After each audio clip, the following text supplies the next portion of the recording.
بيكم أعزائي المشاهدين في حلقة جديدة من حلقاتكم سلمى وسوزان مع الناس. الحقيقة الحلقة اللي فاتت كانت مسمعة معاكم جامد قوي، واتصالاتكم أسعدتني وتفاعلاتكم بصراحة أنا فرحانة بيكم ومبسوطة إن أنتم مبسوطين بالحلقات وبتتفاعلوا دايما معانا، وابتدت في ناس تدخل وتتكلم عن مشاكلها وتتكلم عن أحوالها، وبصراحة إحنا مش هنسيب حاجة إلا لما نتكلم بيها. أهلا بيكم ومرحبا ومرحبا بصديقتي وحبيبتي سوزان. ازيك يا سلمى؟ ازيك يا سوزان؟ اهلا بكم اعزائي المشاهدين في سلمى وسوزان مع الناس. ازيك يا سلمى؟ ازيك يا سوزان؟ اخبارك ايه؟ الحمد لله. ايه بقى موضوع الاستاذ محمد شفتي محمد عبد التواب؟ الصراحة أنا زي ما أنا بجيب لكم النماذج السلبية وقلت لكم إن أنا هشير للنماذج السلبية، هشير للنماذج الإيجابية. بصراحة في ولد جميل منكم من قرية في الفيوم، ولد جميل عنده 14 سنة. بصراحة الولد ده أنا فخورة بيه جدا. هو عنده 14 سنة، اسمه يوسف محمد عبد التواب محمد أبو زايد، من محافظة الفيوم، مركز طمية الروضة، قرية إبراهيم أغا. الولد ده عنده 14 سنة، حافظ القرآن كله، وبرغم من كده متفوق دراسيا. وبصراحة الكلام ده من على لسان والده. والده بيقول في الولد ده أشعار إن هو متفوق جدا، وإن هو أخلاقه عالية، وإن هو على طول ملازم للجامع، وعلى طول إن هو ما بين القرآن وما بين المذاكرة. دي بقى ما عندوش أي حاجة. دي البيئة بقى، بصي الجمال الطالب ده أو الإنسان أو الشاب أو الطفل ده طلع فيها. بسم الله ما شاء الله عليه، أسرة ناجحة وأب ناجح، وإن هو يسعى إن عمل ابنه وشقى ابنه وتعب ابنه. نظهر في التلفزيون أولا أستاذ محمد، اسمه يوسف محمد عبد التواب أبو زيد. أستاذ يوسف شرف لنا وشرف للبرنامج إن فعلا تكون معانا ونعرض الفيديو بتاعك، ويمكن ربنا يسعدنا وتجي لنا حلقه ان شاء الله تنورنا. انا طبعا هعرض لكم الفيديو بتاع القرآن بتاعه، تسمعوا قد ايه صوته جميل، وتشوفوا صورته وهو بيستلم الجائزة بتاعته، وتشوفوا شهاداته في الفاصل. فاصل ونواصل. ومع كلام الله جل وعلا نستهل بآيات قليلة من كتاب الله جل وعلا مع الطالب يوسف محمد عبد التواب.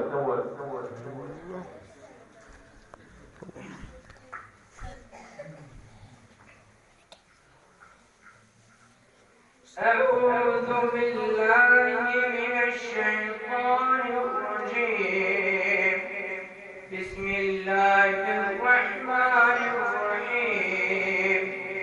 لو أنزلنا هذا القرآن على جبل لرأيته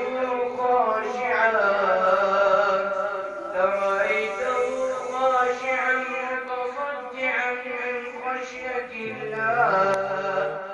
وتلك الأمثال نضربها للناس لعلهم يتفكرون.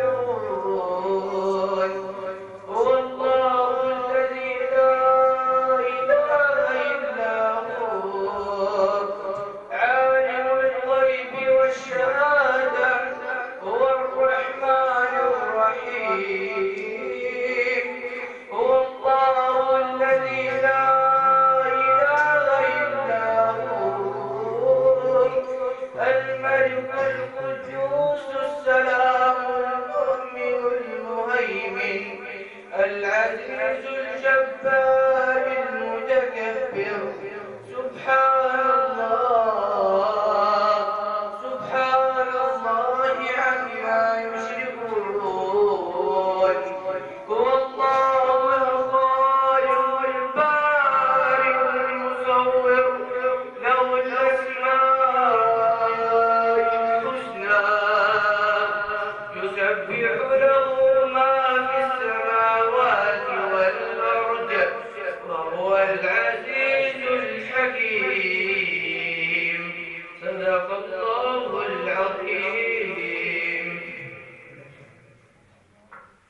هذا القرآن يهدي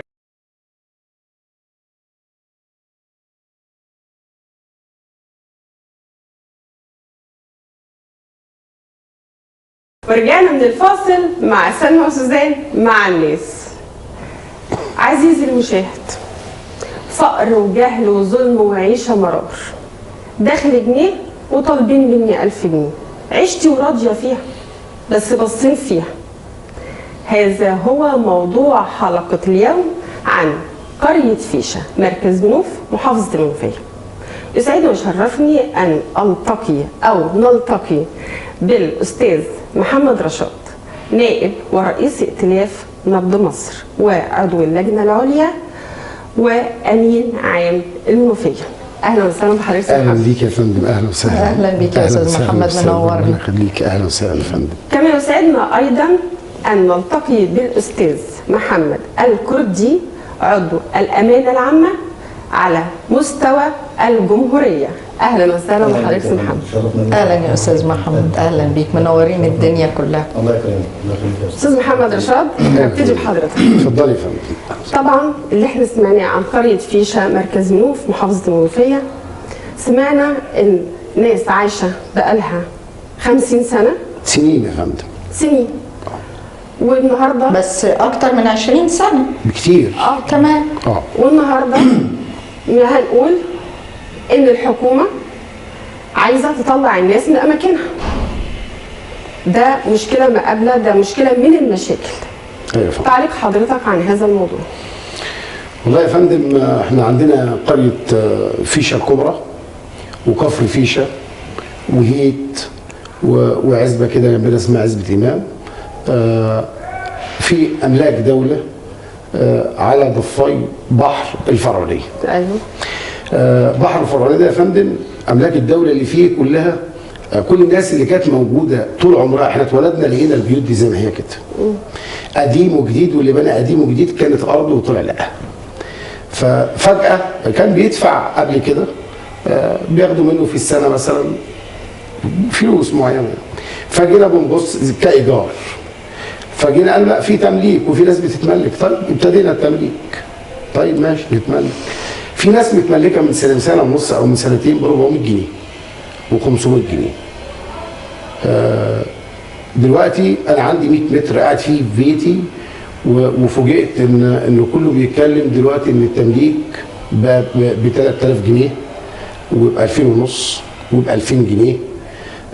فقال ان في ناس كانت موجوده مملكه دلوقتي حاليا جاي بيقول ده ب 1200، واللي جنبه على طول اللي جنبه جاره ب 3000 جنيه. طب انت اللجنه قالت هنا بثلاثه ازاي؟ أيوه. وهنا ازاي ب 1400 او ب 1200؟ طب ليه فصلت ده عند ده؟ طب هو ده جنب ده؟ هو جنبه، لا ده ناصيه مثلا مميز ولا لا، هم جنب بعض وكل لك وراهم الميه.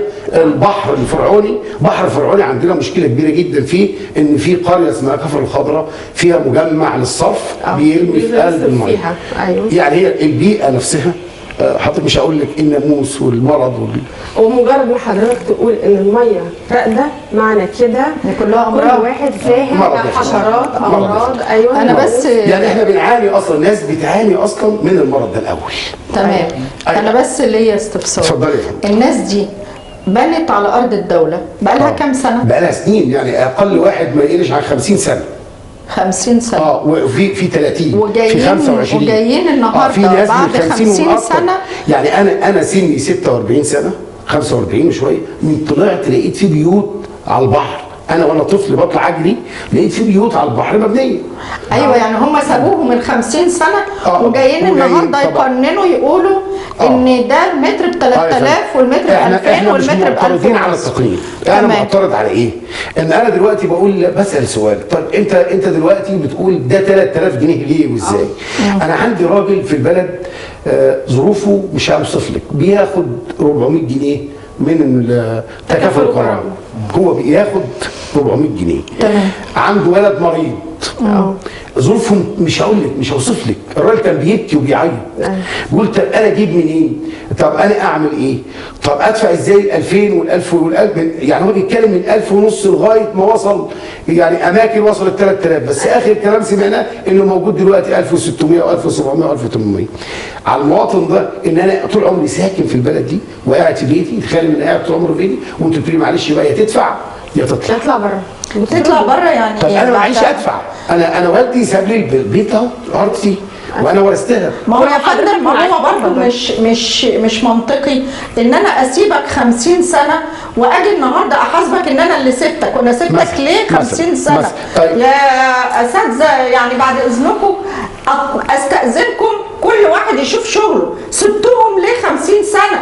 ما قننتوش الوضع ليه بعد 10 سنين؟ مثلا بعد 15 سنه يا فندم ارجوكم شوفوا شغلكم، المجالس المحليه بعد اذنكم تشوف شغلها، سياده المحافظ مع احترامي ليه يشوف شغله، يشوف مشاكل الناس دي معدمه، الناس دي بنت بيوت بطريقه عشوائيه وقعدت فيها. الرئيس معلش يا جماعه، الرئيس لما حب يصلح العشوائيات وداهم اماكن احسن من اللي هم عايشين فيها.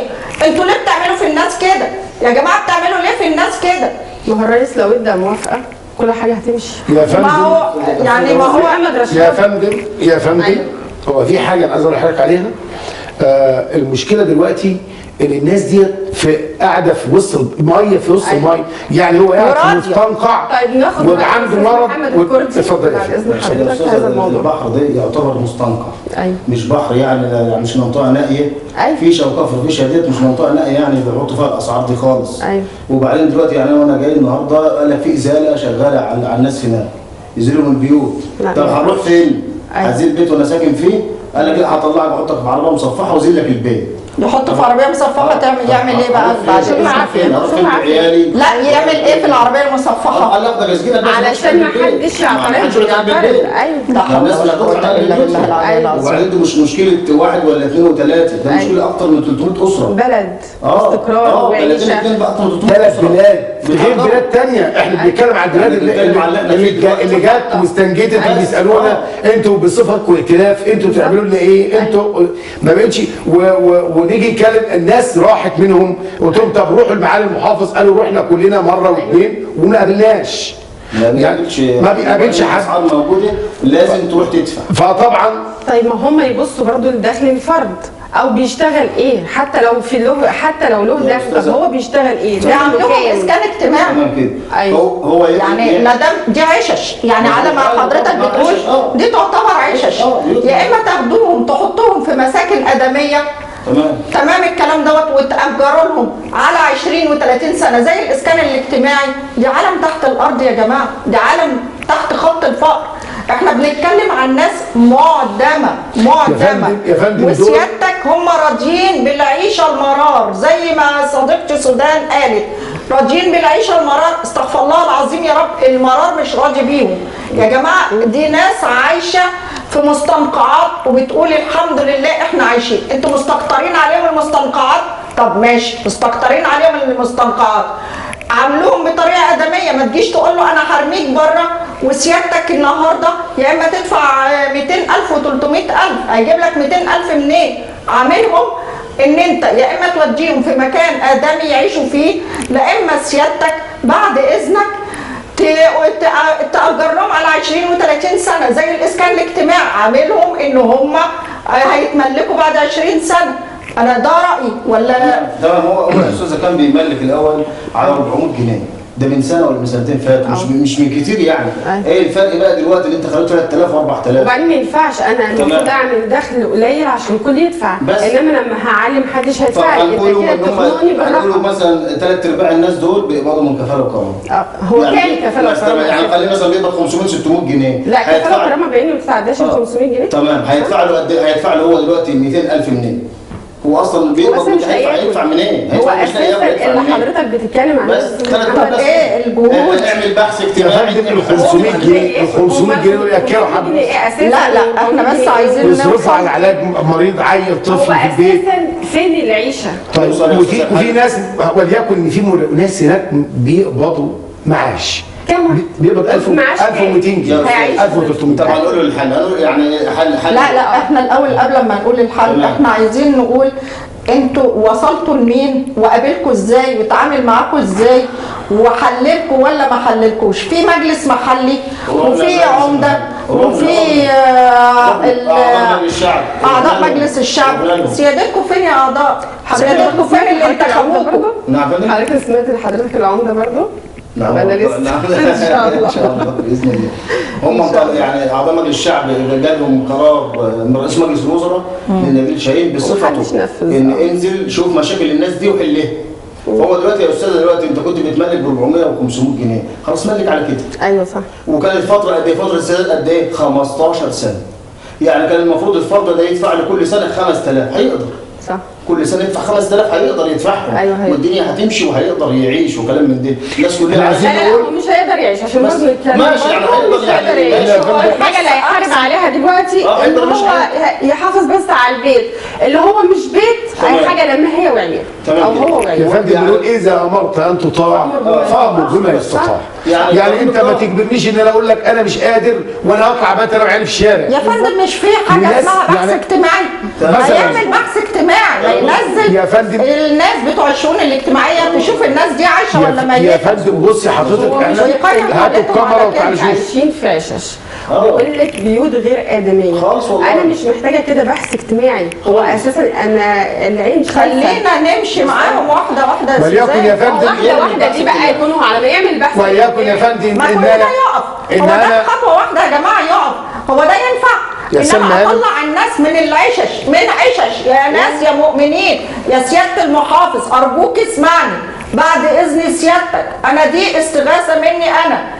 بعد اذن سيادتك بص للناس دي بعين العطف. بعد اذن سيادتك بص للمشكله يا سياده النائب. بعد اذن سيادتك انزل من برجك من فضلك اوصل للناس دي وشوف مشكلتهم ووقف قرار الازاله لحد لما تحل لهم المشكله. بعد اذنك احنا هي دي يعني مشكله ايه بقى؟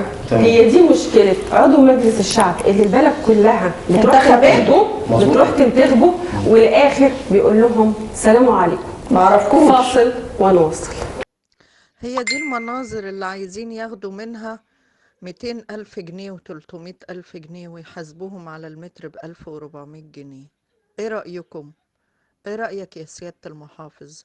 لو حضرتك مش عايز تنزل جبت لك الصورة لحد عندك. ايه رأيك يا سيادة النائب؟ انا جبت لك الصورة لحد عندك. يا ريت تبصوا عليها ويا ريت تبصوا على حالة الناس. رجعنا لكم من فاصل اعزائي المشاهدين وسامحوني لانفعالي وسامحوني ان انا بتكلم كده بانفعال. انا مش متعودين مني على الاسلوب ده بس انا بزعل قوي ان الناس هتتبهدل البهدله ديت. فانا عايزه ان بعد اذن الساده النواب السيد النائب في حاجه محترمه بقى ينزل بقت حاجه. لا ينزل بعد اذنه يا سلمى النائب ده هم اللي عملوه كده وهم اللي حطوا نفسهم في الوضع ده. الكل يعرفوا منين يا سوزان؟ لا هم عارفين. لا يعرفوا. لا عارفين. لما بيجي يتوقع يبقى انا هعمل لكم لا بصي يا سلمى بعد كده ما بتشوفوش. الناس عندها درايه. الناس بتحب تستغفل نفسها وتروح تنتخب واحد ضحك في وشهم او عمل ليله او شافوه في التلفزيون ايا كان. المفروض انا النهارده عندي وعي في اسره يعني مثلا من الناس اللي هتترمي في الشارع لان هي هتترمي في الشارع سامح الله مثلا في منهم ستات مظبوط مفيش راجل بيعولهم مظبوط ارامل في ارامل في مطلقات بيربي يتامى وبيعولوا اولاد وبيربي يتامى. طيب اللي فكر ان هو يرمي الناس دي بره. طب انت كده انت عارف انت بتعمل ايه؟ انت بتقول للست روحي امشي في الغلط. بتقول لبناتها روحوا امشوا في الغلط.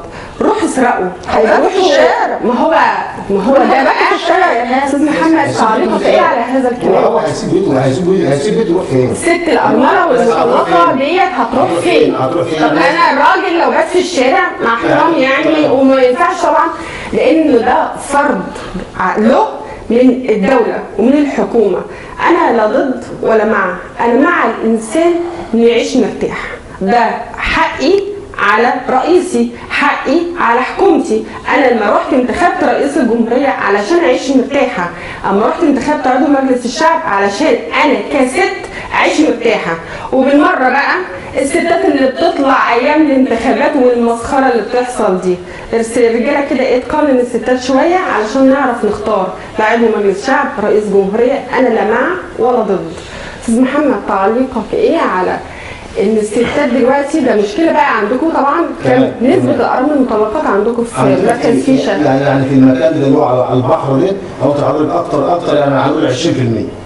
يقول لك ارامل ومطلقات، يعني نساء بتتكفل ببيتها بتعول بيتها. ودلوقتي كنا نروحوا الوحده المحليه يشوفوا الناس بتبكي قدام عينيها. ايوه يعني يا ريت احنا بنقول لهم الناس بتبكي، يعني دي واحده بتربي في يتامى عماله تبكي قدامه بالظبط ولا اي حاجه. طب هنعمل مؤتمر عند رئيس مجلس المدينه، رئيس مجلس المدينه يقول لك انا اخر كلام كلمه زي ما انتوا عاوزين والاخر هتدفعوا.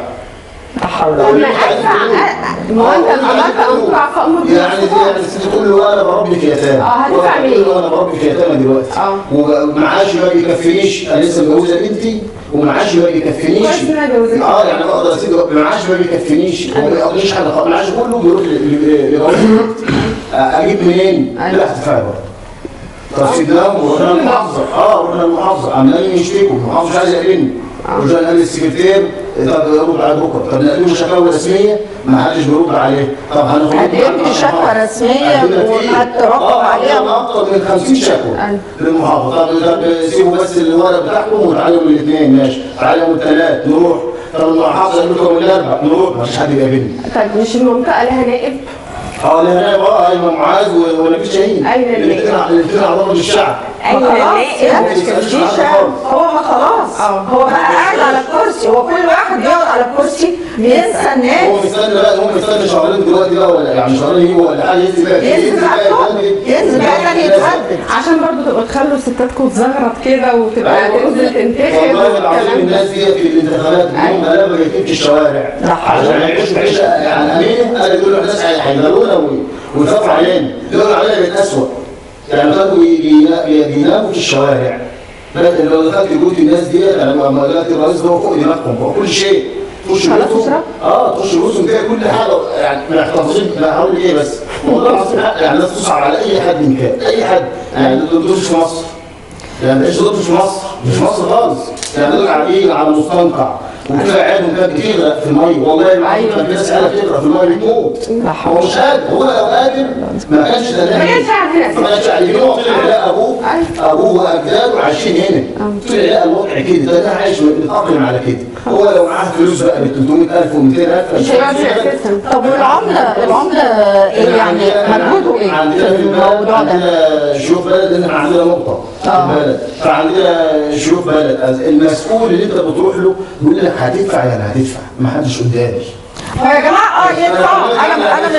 انا مش ضد ان يدفع، والله العظيم انا ما ضده. طب يا فندم يدفع بس انا هستأذنكم بصوا للي مرتبه 400 جنيه، حضرتك طالب منه 200,000 جنيه، تمام؟ يدفع بس حضرتك خد منه ربع الدخل. انا موافقه، خد منه ربع الدخل كل شهر وقسط له على اجال طويله. انا مش ضد ده، بدل ما تبهدل الناس وتبهدل الستات. ودول فلاحين يا جماعه، دول فلاحين. يعني الرجاله هتغطي الستات دي بجتاتها، انتوا هتعملوا جريمه احنا كلنا هنتحاسب عليها. سياده النائب بعد اذنك انا بترجاك انزل لا سلمى ما تترجوش. هترجاك عشان الناس، انا هترجاك عشان الناس. سلمى لا تترجي مين؟ اساسا حضرتك لما اترشحت علشان تخدم، ده فرض عليك كنائب لهذه القريه والمركز انك تنزل تشوف طلبات الناس، وفرض عليك لانك انت المرتب اللي بتقبضه بسبب الانتخابات اللي انتخبوها لك. هتحاسب عليهم والله. راحتك بسببهم هم، دخلك بسببهم هم، عيشتك المرتاحه بسببهم هم.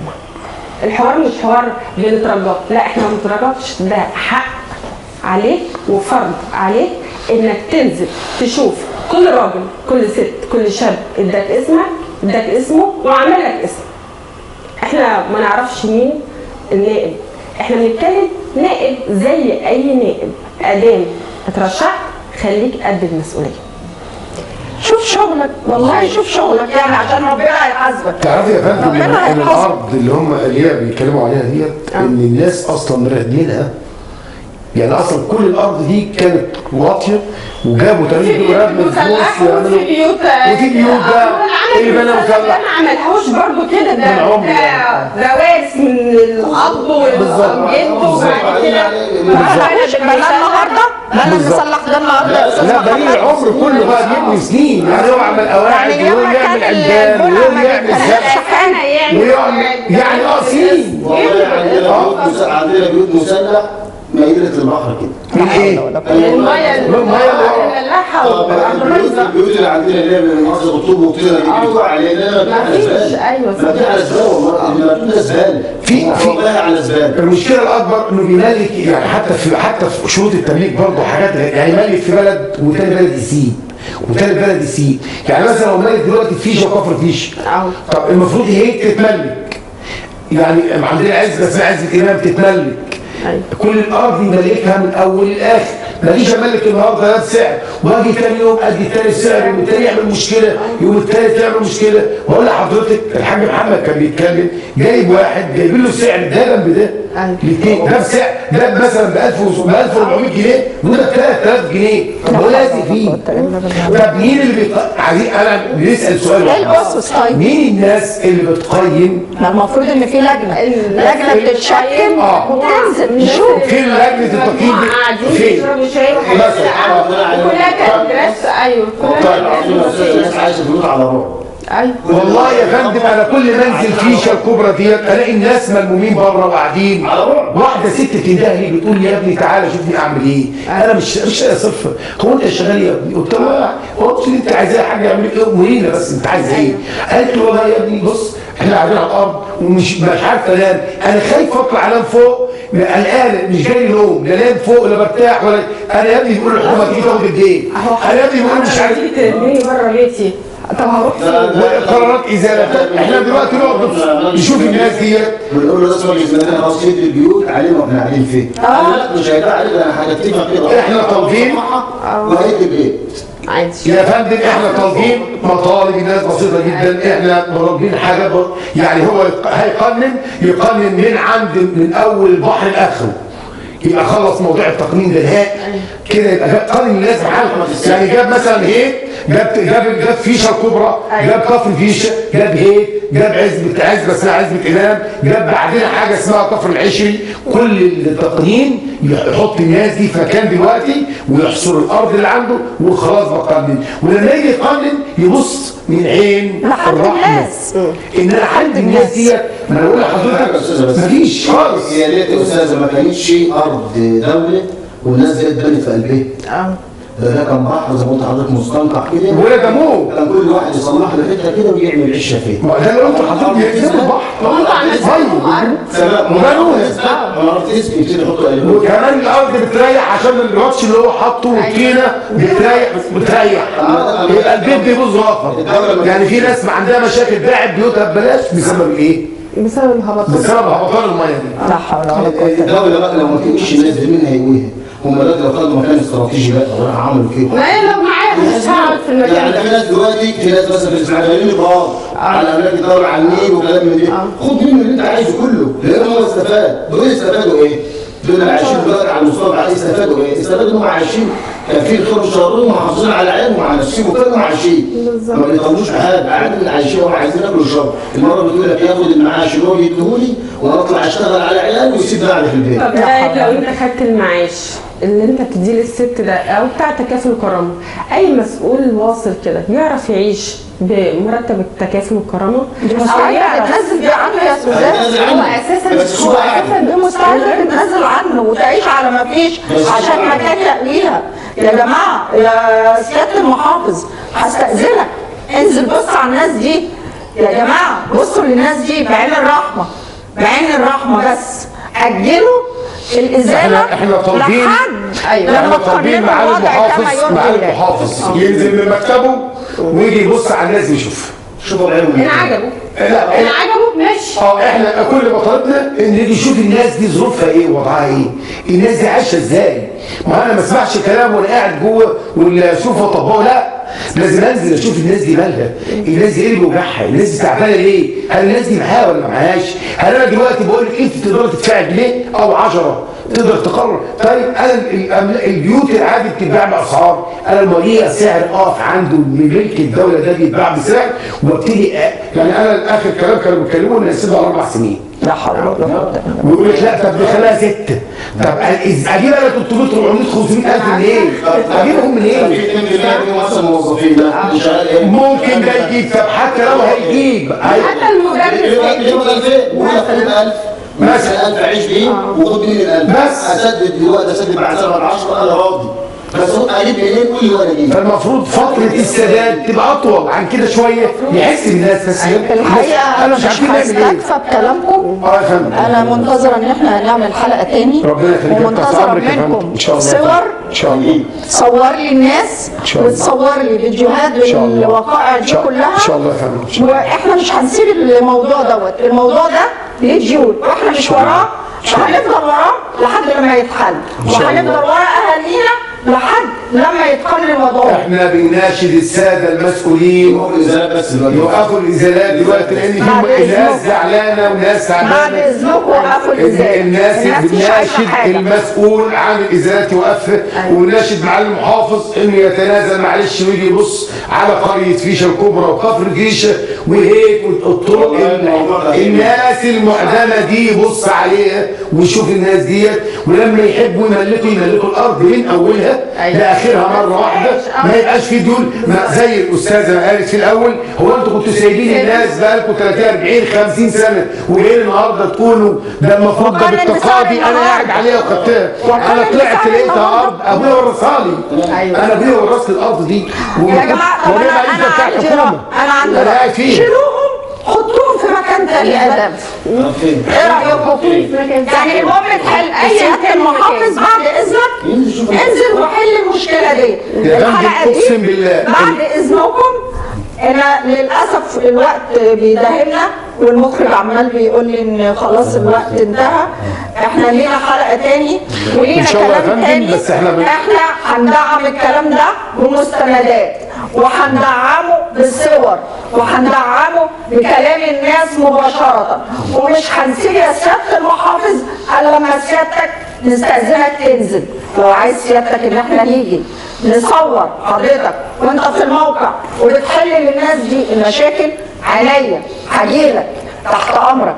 بس المهم الناس دي تعرف تعيش، الناس دي مش طالبين حاجه، مش طالبين اي حاجه الا عيشه غير ادميه وراضيين بالعيشه الغير ادميه. سامحوني ان الحلقه كانت كده، بس انا دايما بتفاعل بيكوا وليكوا علشان انا منكم وهفضل منكم وهفضل ابص على الحاجات دي وهبلورها وهتكلم فيها ومش هسيبها. وان شاء الله ان شاء الله بينا وبيكوا هتبقى بلدنا احسن وهتبقى ام الدنيا وفوق الدنيا ان شاء الله.